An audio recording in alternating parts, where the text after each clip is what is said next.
सोने की बारिश। सज्जनपुर बहुत ही सुंदर जगह थी। हरे भरे पेड़ों से घरा हुआ ये गांव बहुत खुशहाल था। लोग आपस में बड़े प्यार से और एकता में रहते थे।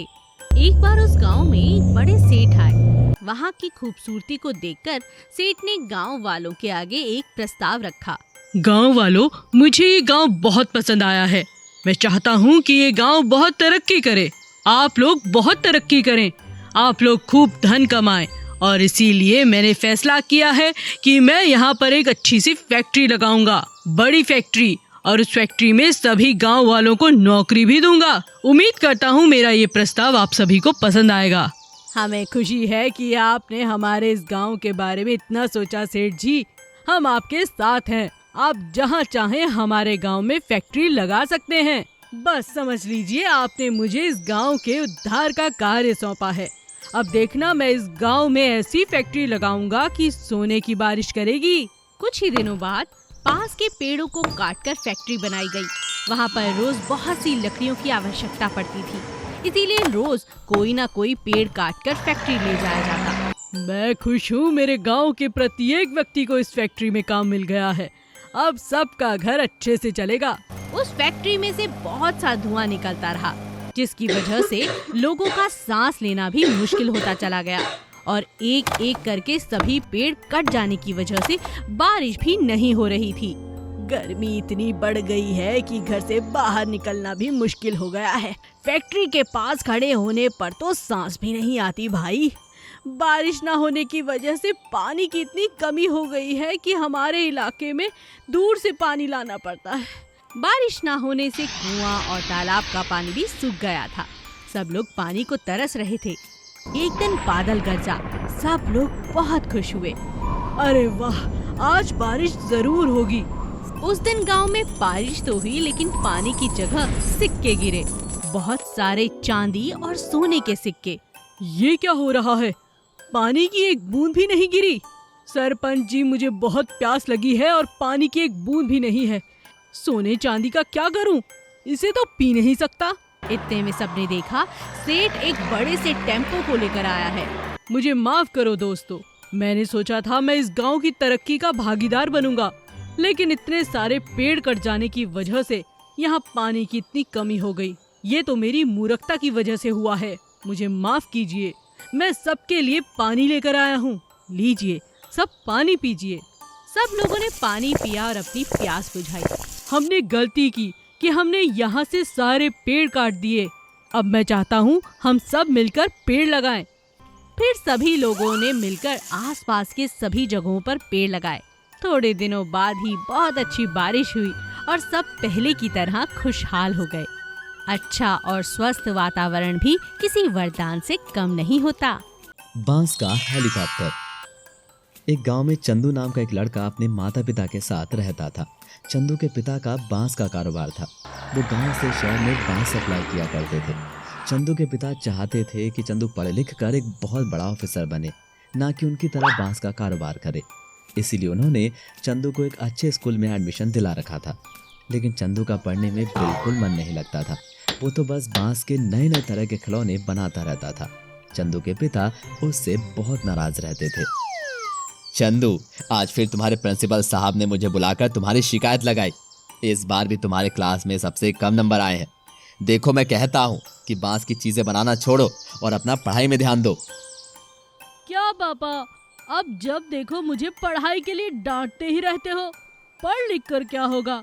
देख लेना, एक दिन मैं बांस की ऐसी चीज बनाऊंगा कि सब लोग मुझ पर नाज करेंगे।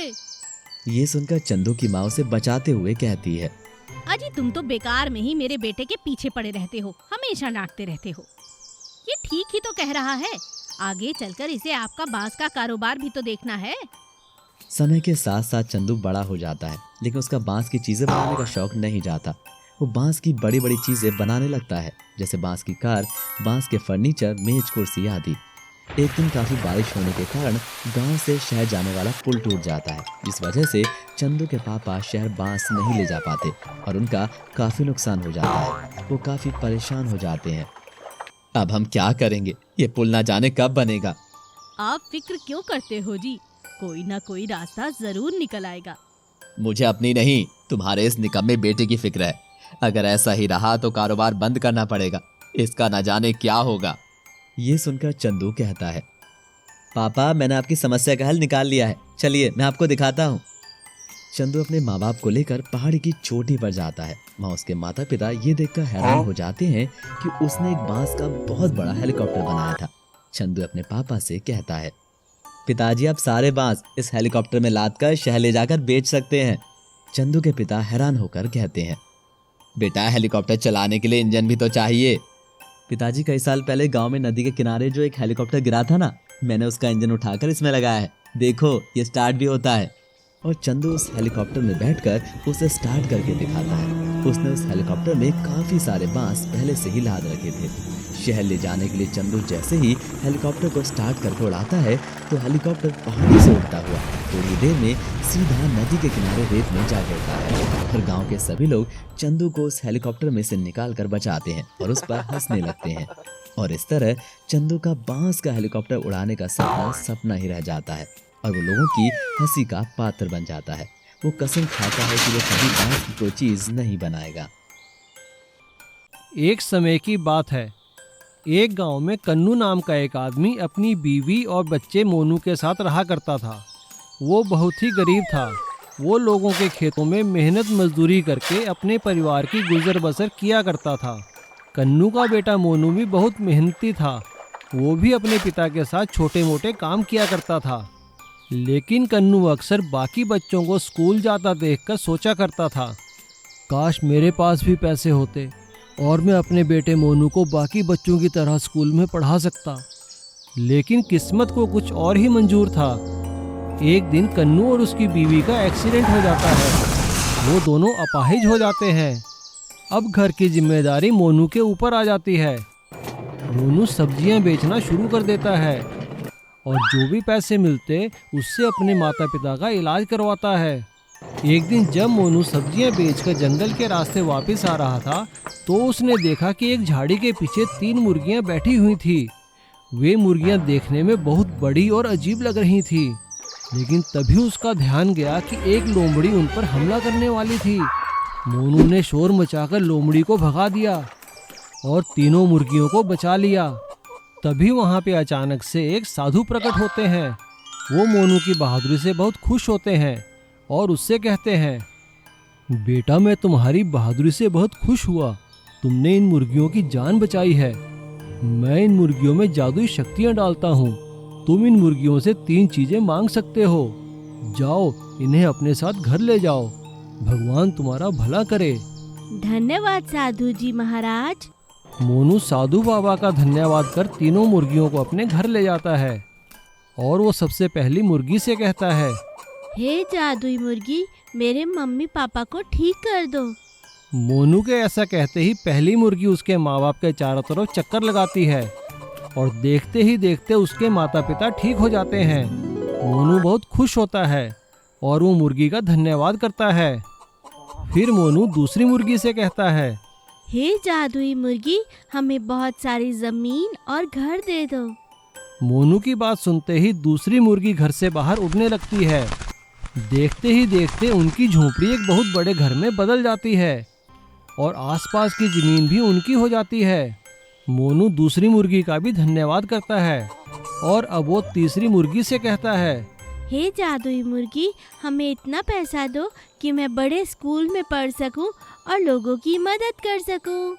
मोनू की बात सुनकर तीसरी मुर्गी अपना मुंह खोलती है। उसका मुंह खोलते ही ढेर सारा सोना, चांदी और पैसा वहां पर गिरने लगता है, जो कि मोनू के पढ़ाई लिखाई में काम आता है। तुम्हारा शुक्रिया जादुई मुर्गियों।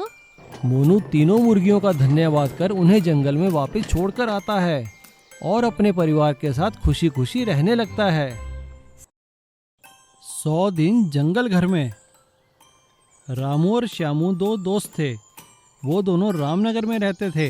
रामनगर खूबसूरत शहर था। रामू के पिता का शहर में बहुत बड़ा कारोबार था और श्यामू के पिता के शहर में समुद्र तट पर एक छोटी सी दुकान थी जिसमें वो पाव भाजी और चने आदि बेचा करते थे। बचपन में तो रामू और श्यामू के बीच में कोई भेदभाव नहीं था। वो दोनों एक साथ मिलकर स्कूल जाते थे और शाम को एक साथ ही खेला करते थे। लेकिन बड़े होने पर रामू को अपने पिता के पैसों पर घमंड होने लगा। एक दिन रामू अपनी एक बड़ी गाड़ी में बैठकर श्यामू की समुद्र किनारे पाव भाजी की दुकान पर आया और गाड़ी से उतरकर उसने श्यामू से कहा, अरे श्यामू पाव भाजी वाले, देख तू अभी तक वही पाव भाजी बेच रहा है और मुझे देख, आज मेरे पिताजी ने मेरे लिए एक नई कंपनी खोली है और मुझे नई गाड़ी भी दी है। तुम्हें बहुत बहुत मुबारक हो मेरे दोस्त, तुम अपने पिता का कारोबार संभाल रहे हो और मैं अपने पिता का। मेरे पिताजी ने भी मुझे नई दुकान खोल कर दी है। देख श्यामू, तू मेरा बचपन का दोस्त है, इसलिए मैं तुझसे मिलने आया हूँ, वरना मैं ऐसी छोटी मोटी जगह जाना पसंद नहीं करता। और जैसे ही रामू गुस्से में वहां से जाने के लिए पीछे मुड़ता है तो वो फिसलकर गिर जाता है। ये सब देखकर श्यामू भागा भागा वहां आता है और रामू को उठाने के लिए अपना हाथ आगे बढ़ाता है, लेकिन रामू उसे डांटते हुए कहता है, हटो यहाँ से, दूर हट जाओ। रामू की ऐसी हरकतें देखकर श्यामू बहुत बुरा लगता है और वो सब रामू को सबक सिखाने की ठान लेते हैं। एक दिन श्यामू रामू से मिलने उसके दफ्तर जाता है और उससे कहता है, रामू, मैंने समुद्र के बीच एक छोटी सी पार्टी रखी है, अगर तुम आओगे तो मुझे अच्छा लगेगा। ठीक है, लेकिन वहाँ और कोई नहीं होना चाहिए। श्यामू रामू की बात मान लेता है और रात होने पर अकेला ही रामू को लेकर नाव में बिठाकर समुद्र के थोड़े अंदर जाकर पार्टी करने लगता है। लेकिन तभी अचानक जोर की लहरें उठने लगती हैं और उनकी नाव लहरों में बहते हुए एक जंगल के किनारे आ लगती है। जब सुबह होती है तो वो दोनों चारों ओर देखते हैं, वहाँ उन्हें जंगल ही जंगल दिखाई देता है। ये देखकर रामू डर जाता है। श्यामू, अब हम क्या करेंगे? यहाँ तो मोबाइल में सिग्नल भी नहीं आ रहा है। रामू, हिम्मत रखो, कोई तो हमें बचाने आएगा ही। कई दिन बीत जाने पर जब कोई उन्हें बचाने नहीं आया तो वो दोनों मिलकर जंगल में ही एक कच्चा घर बना लेते हैं और जंगली फल और पानी से मछलियाँ पकड़कर अपना गुजारा करने लगते हैं। ऐसा करते हुए उन्हें 100 दिन बीत जाते हैं, लेकिन इन 100 दिनों में रामू में काफी सुधार आता है और वो एक दिन श्यामू से कहता है, श्यामू मेरे दोस्त, तुम सही हो, अगर तुम ना होते तो मेरा क्या होता? मैं तो इस जंगल में ही मर जाता, क्योंकि मुझे तो बस अपने पिता के पैसों का ही बहुत घमंड है। मुझे मेहनत करने की आदत नहीं है। अब मैं समझ गया हूँ कि दोस्त, जो मजा तुम्हारी दोस्ती में है वो पैसों में नहीं। रामू के मुंह से ये बात सुनकर श्यामू खुश हो जाता है और जोर जोर से सीटी बजाने लगता है। श्यामू के सीटी बजाते ही उसके सभी दोस्त और बच्चे वहां आ जाते हैं। ये देखकर रामू हैरान हो जाता है। रामू को हैरान देखकर श्यामू से बताता है कि उसके पिताजी और उसके दोस्तों ने मिलकर उसे सबक सिखाने के लिए एक चाल चली थी और ज्वार भाटे के कारण उस दिन उनकी नाव किनारे पर आ लगी। श्यामू की ये बात सुनकर रामू उसे गले लगा लेता है और उससे कहता है, मुझे जिंदगी जीना सिखाने के लिए तुम्हारा बहुत बहुत शुक्रिया मेरे दोस्त। और वे सभी खुशी खुशी अपने घर चले जाते हैं।